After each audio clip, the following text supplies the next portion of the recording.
Aquí en Neo TV, a esta hora presentamos El Testimonial, comunicación profesional para el análisis y debate. Saludos amigos del Ecuador, bienvenidos a El Testimonial. Nuestro invitado de hoy es el doctor Alfredo Vergara, ex superintendente de bancos. Es PhD en Economía en la Universidad de Carleton, en Ottawa, Canadá. Muchas gracias, doctor, por acompañarnos. Pues en esta semana han sido insistentes desde distintos sectores políticos, económicos y sociales del país de que la dolarización está en debate y que probablemente sea una herramienta monetaria y financiera que el Ecuador tiene que abandonarla. ¿Cuál es su opinión? Bienvenido, doctor, y muchas gracias por acompañarnos. No, gracias a ustedes por la entrevista. Sí, he oído tanto de la parte del el candidato Arauz, pero también me sorprendió que de la coalición Partido Social Cristiano, creo, que apoyan a Guillermo Lasso, se lanzó la misma idea a través del asambleísta, muy conocido, tal vez el segundo más conocido del Partido Social Cristiano, el asambleísta Ron. César Ron. César Ron. Mantener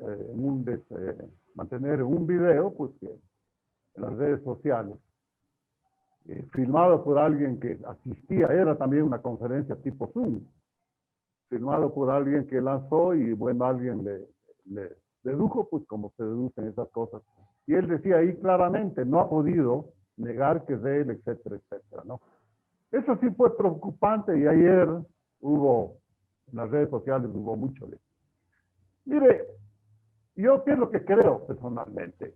Yo creo dos cosas, que aparentemente son contradictorias, pero no lo son. Ya se va a ver por qué. En primer lugar, yo creo, y esto lo digo firmemente, creo que la dolarización, el proceso de dolarización, es una herramienta extremadamente sólida, que ya se encuentra instalado 20 años en el país. Exacto. Que a pesar de que el gobierno de Correa trató de destruirla, no pudo, lo cual significa la fortaleza, significa, o sea, expresa la fortaleza que tiene la dolarización. Yo recuerdo hubo el artículo, el decreto 055 en el 2014, donde se decía que es obligación, es decir, el presidente ordenaba mediante ese decreto, que es obligación el aceptar el dinero electrónico para todos los agentes económicos. Todos son usted, yo, todas las empresas, todo el mundo. Es decir, era obligación nuestra, nosotros no podíamos rechazar un pago con dinero electrónico, primero. Y segundo, que el dinero electrónico pues estaba encargado de administrarlo el Banco Central. El Banco Central, pues que ya perdió autonomía desde la Asamblea de Montecristi, así Claro. como también la Superintendencia de Bancos. Claro, exacto. Perdió Debilitado. autonomía, etcétera, etcétera, ¿no? Sí, entonces señor. era prácticamente dejar eso, pues, en control exclusivamente de una persona, el presidente de la República, que además era, digamos, del hacedor total de lo que se llama Junta Monetaria hasta la actualidad, ¿no? Es decir, eso estaba clarísimo. Nos opusimos en varias partes hasta que la gente, en realidad la gente fue la que rechazó. Se puso incluso un premio de que le bajaban un 4%, creo. Subió el IVA 2%, ya le bajó 2%, para quienes usaban, pagaban con dinero electrónico. Sí. La ciudadanía también resistió eso, porque era una tentación grave, digamos, una tentación fuerte, si usted paga con dinero electrónico. Bueno, todo este tipo de cosas fueron fallando. Después, pues, Correa intentó 2 o 3 decretos más, después decía que no es obligatorio, etcétera, etcétera. Pero todos esos fallaron hasta que ya le tocó la salida a él en el 2017, y ahí quedó aparentemente, hasta el mes pasado, digamos, 15 días, en que se dice que uno de los principales, por lo menos en las estadísticas o en las encuestas, el candidato Arauz del partido del expresidente Correa, pues propondría salir de la dolarización. Él lo dijo abiertamente, después lo confirmó, después de un poquito marcha atrás y dijo no, que es un nuevo medio de pago, y bueno, trató de confundir un poco la cosa. Y además, pues con este anuncio de uno de los auspiciantes del presidente del candidato Lazo, que es otro de los que están listos, en las encuestas también es otro de los probables.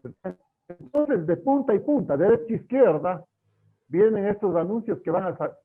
Uno se pregunta por qué. Exacto. Porque es un absurdo total. Claro, ¿a quién beneficia? Usted ha señalado de que serían los exportadores quienes ganen más en esta situación. Yo quisiera que usted los identifique. Exportadores, no, todo exportador gana con la posibilidad de devaluar la moneda. Claro. Por una razón, pues, ellos comienzan a ser el único grupo, un grupo pequeñito pero poderoso, que son los que reciben dólares aquí en el Ecuador, y ellos pagan en sucre. Diga usted un exportador de banano o de camarón, él recibe pues la venta de su camarón o de su banano, para hablar de los dos principales productos privados de exportación. Sí, señor. Reciben dólares, pero paga a sus proveedores de bienes, de insumos y a sus trabajadores en sucre, para hablar de la moneda nuestra, no ex moneda nuestra. Obviamente, con cada devaluación, esto ya se practicó entre el 80 y el 90, es decir, en las dos últimas décadas del siglo XX. Con cada nueva devaluación, el exportador pues se infla su fortuna. Y se empobrecía el 94-95% de la gente, 19 de cada 20 trabajadores, que reciben sus emolumentos fijos en una cantidad fija y en sucre. Eso es por un lado. Por otro lado, los segundos grandes ganadores que pasó en las décadas del 80 y del 90 eran pues los accionistas de la banca, los banqueros, como se los dice. Por una razón, porque cuando existen gobiernos como los que existieron entre 1980 y el año 2000, cuando nos dolarizamos, que un poco había un maridaje entre el gobierno, cualquiera que sea de izquierda, de derecha, de centro, populista, etcétera, etcétera, y este tipo de grupos exportadores y también la banca.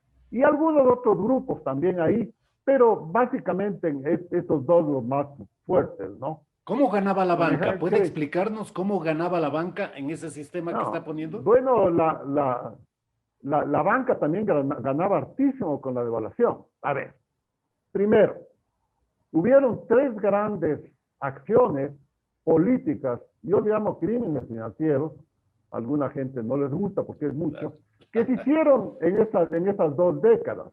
La una fue la sucretización de la deuda externa. De acuerdo. Eran un grupo en ese tiempo, los grandes deudores a nivel del Ecuador, eran apenas creo que unos 143, y los medianos, digamos, 1000 y pico, endeudados, pero estaban endeudados en dólares, porque en aquel entonces, entre el 76, cuando comenzamos a exportar petróleo, y el 80, 81, cuando comenzó a bajar el precio del petróleo, el Ecuador fue objeto, el sector privado del Ecuador fue objeto de mucha solicitud, digamos, no solicitud, no, ofrecimiento de préstamos en dólares.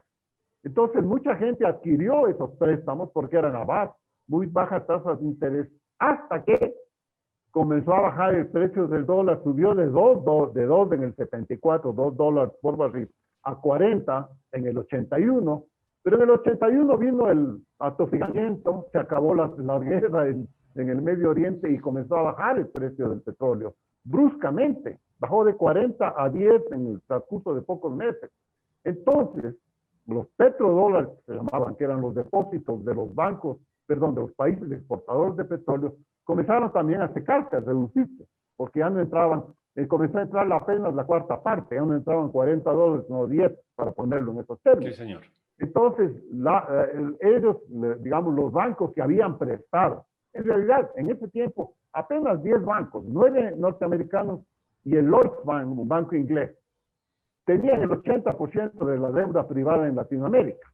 Entonces ellos comenzaron a decir, bueno, páguenos. Además, los préstamos eran más o menos en plazos cortos, 1 o 2 años máximo. Bueno, páguenos, ya no les renovamos.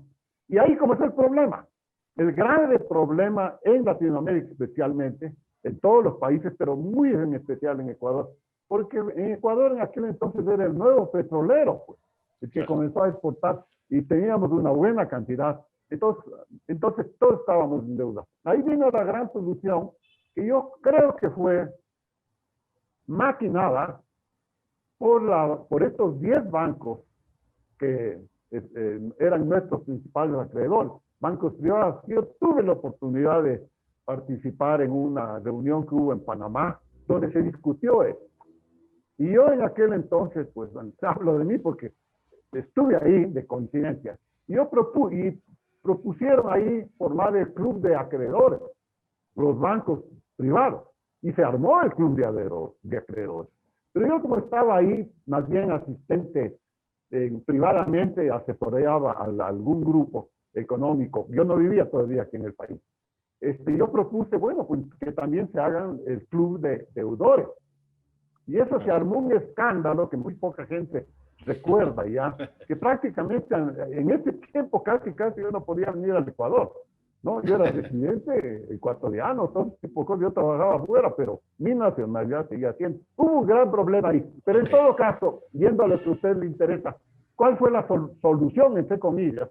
Es que el deudor privado, digo, usted debía $100, que acabara la deuda de ese deudor privado con el banco extranjero, sino que esa deuda pasaba del banco privado al Estado ecuatoriano, al Banco Central del Ecuador, pero en sucre. Se transformaba 25 sucres por cada dólar que usted debía, y era el Banco Central, es decir, el Ecuador, es decir, todos nosotros los que adoptaban esa deuda con el banco, esa deuda, digamos, ya en dólares. Entonces, y se da plazo para al deudor original 10 años para que pague en sucre. Claro, es decir, claro, hasta comienzos del 91. Y ahí vino la gran devaluación, pues.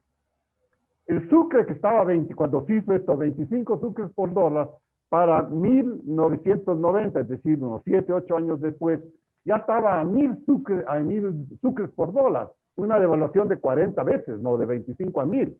Ahora, esa devaluación reducía en 40 veces la deuda original del deudor privado acá. Y elevaba, en cambio, la riqueza de aquellos que habían comprado dólares. Muy bien. Un poquito así, ya no voy a entrar más en detalle porque no da tiempo. Pero ese fue el gran negocio, fácil de ver. Nosotros, algunos protestamos mucho, pero dijeron, no, es que lo que pasa es que el presidente, que en aquel entonces fue el encargado de firmar, dijo que era la única manera de salvar el empleo, si no los empresarios iban a quebrar, bla, bla, bla. La segunda cosa, y esto sí voy a ir rápido, fue en 1994, el famoso crédito vinculado, salvataje bancario, como también se llama en el pueblo, que permitieron a los bancos, a los accionistas de los bancos que tenían como límite máximo de autoconcederse créditos del 4%, les permitieron ir hasta el 70%, en buen romano. Es decir, perfecto, ellos cogían sus sucres que estaban depositados en sus bancos, se autoprestaban, compraban dólares con eso y adquirían una deuda, la misma cosa con el Banco Central, que era el que les daba en sucres y ellos a su vez adquirían dólares, ¿no es cierto? Y nuevamente el mismo mecanismo, devalúe, señor, nuestra deuda baja y nuestra riqueza, los dólares que compramos, sube. Exactamente el mismo mecanismo. Ahora, y ya, bueno, pues lo último fue ya el congelamiento bancario, que la gente que saque sucres para comprar dólares. Ahora, no doctor Alfredo, a la banca. Doctor Vergara, un poquito largo, pero estuvo muy bien, décadas, ¿no? Estuvo muy bien porque lo ha resumido muy bien en 20 años de esta tarea. La pregunta es, ¿se puede dar marcha atrás tan fácilmente para retornar a una moneda local, al sucre, dejar la dolarización? No, ¿Qué se podría esperar como consecuencias? No. Quien lo haga eso es un verdadero suicida. Yo creo que con pandemia, que es lo que le ha favorecido al actual gobierno en este año, o sin pandemia, la gente se levantaría. Porque ya no aceptaría que les quiten sus dólares. Porque la gente ya sabe que el dólar es una moneda fuerte y no aceptaría jamás que les pongan un Atahualpa o un nuevo sucre, lo que sea. Así que yo por este lado estoy seguro de la respuesta de la gente. Tendría que haber una verdadera masacre, lanzar todo el ejército, especialmente en Quito, ¿no? Que está la casa de gobierno, etcétera. Estoy seguro de eso. Pero hay otra cosa. Yo en esto tengo esperanza y estoy optimista. Hay una solución para salir de este problema pandémico económica, pandemia de salud sanitaria y pandemia moral y la pandemia de la corrupción. Sin abandonar la dolarización, sin abandonarla. Sin abandonarla. Sin abandonar, más bien fortalecer. Ok, ¿cuál es? Fortalecer. Miren, en una economía dolarizada, nosotros tenemos una gran herramienta que la utilizamos del 2000 al 2008, esto alguna vez en alguna entrevista suya pues ya especifiqué en qué consistió eso. La utilizamos. Yo lo que digo es volvamos a utilizar, porque esta es una herramienta que si bien es cierto se terminó por decreto en la Asamblea de Montecristi, pero por decreto mismo de quien quiera, se la puede volver a reactivar. ¿En qué sentido? Que sea la sociedad civil, es decir, en fideicomisos privados, resumiendo esto, ¿no? Los que tutoreen el manejo de la dolarización. Por ejemplo, para dar un ejemplo actual, ¿qué es lo que está pasando ahora? Ahora, digamos, diciembre del 2020, supongamos que estamos unos pocos días adelante. Sí, señor. La oferta monetaria del país es de 28.000 millones de dólares y un poquito más. ¿Qué es oferta monetaria? El medio circulante, monedas y billetes que nos sirven para nuestras transacciones diarias, a todos nosotros, de individuos, de empresas, etcétera, etcétera, ¿no? 28.000 millones. Eso es 25, eso es 15.000 millones, el medio circulante, lo que está en el 15.000 millones, más 10.000 millones de cuentas corrientes o de cuentas de cheques, que también se llama, en el banco. Son 15.000 más 10.000, dan 25.000 millones de dólares. Okay. Esa es nuestra actual.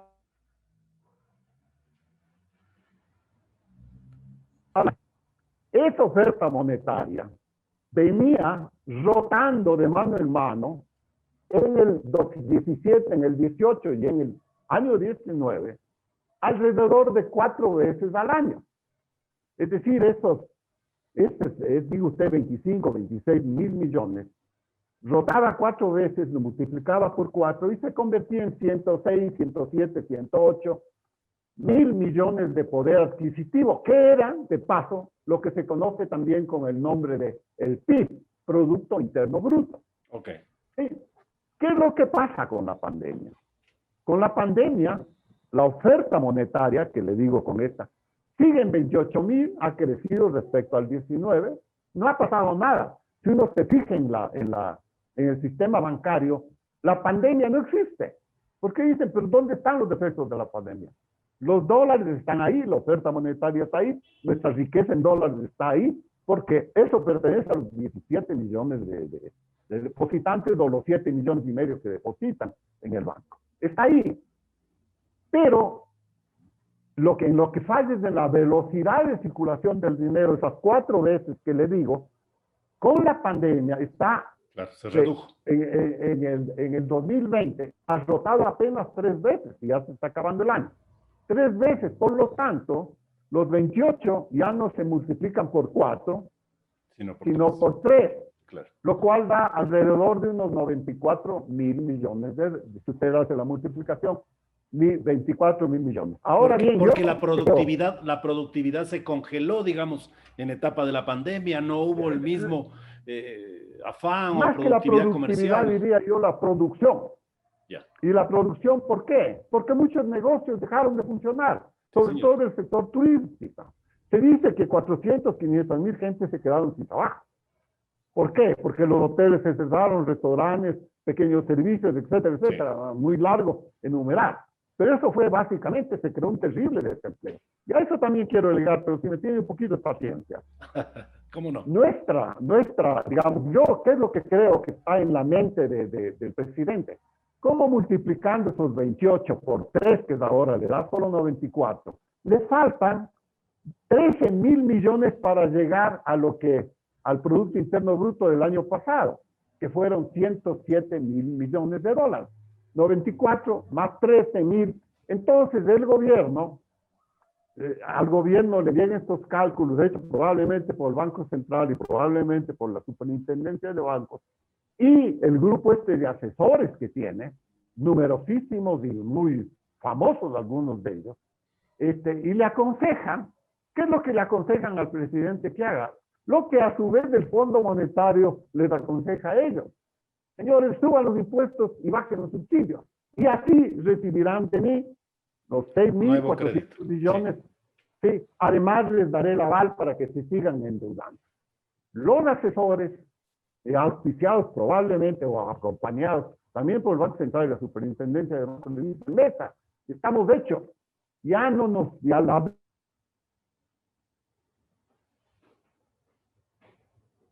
vamos, que venga el próximo gobierno es problema de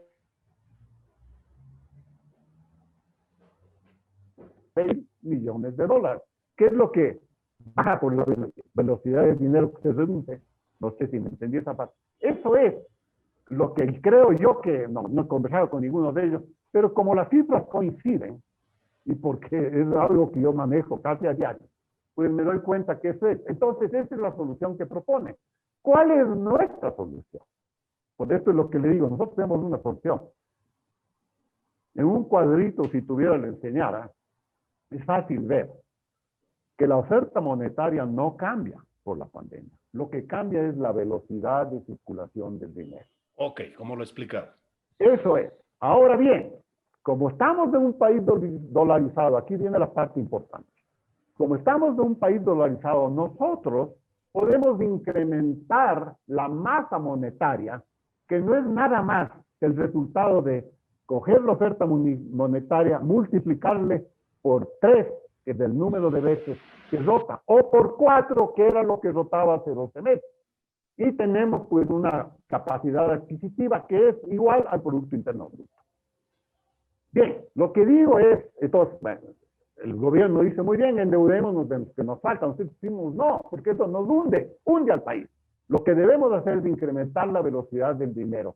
Que en teoría nosotros podemos hacerlo sin generar inflación y sin generar devaluación, porque estamos dolarizados. Mover la dolarización del mercado, entonces, es la propuesta. Mover la dolarización del mercado. Yo le llamo esa maravillosa máquina productiva y que genera desarrollo y reduce la pobreza y crea empleo, que se llama dolarización de mercado. Eso es lo que digo yo. Hagámoslo eso. Aunque el Fondo Monetario no nos recomiende. ¿Cómo lo hacemos? ¿Cómo lo hacemos en un escenario pandémico? ¿Cómo lo hacemos? Ya, ¿cómo hacemos? Respecto sí. Ya. Mire, en teoría es muy estricto. Nosotros lo que debemos hacer es implantar lo que hicimos en los 8 primeros años de acá, la competencia y competitividad bancaria. Decir, obligarles a los bancos a que entren en competencia entre ellos. Segundo, tener 2 o 3 bancos internacionales extranjeros que también vengan y estén compitiendo con los bancos locales. La competencia automáticamente reduce costos, tarifas y tasas de interés sobre todo. Sí, señor. Tasas de interés le reduce bastantito, diría yo, para lo altas que están. Y al reducirse eso, entonces vienen los microempresarios, los medianos empresarios, y además también algunos grandes empresarios que también ven que el negocio se está acabando por la pandemia, que se animan a invertir, porque ya no les cuesta tanto, el riesgo ya no es tanto. Se animan a invertir. Esa inversión produce consumo. El consumo genera mayor inversión. Y esto forma un círculo virtuoso entre inversión y consumo, que es lo que agiliza la mejor utilización o la velocidad de circulación del dinero. Si logramos que suba de 3 a 4 nuevamente, como ya lo logramos, con esto también quiero terminar, si logramos eso, el problema está resuelto. No necesitamos endeudarnos y tenemos un brillante futuro de desarrollo sin estar ahogados por la deuda externa, porque tenemos más dinero.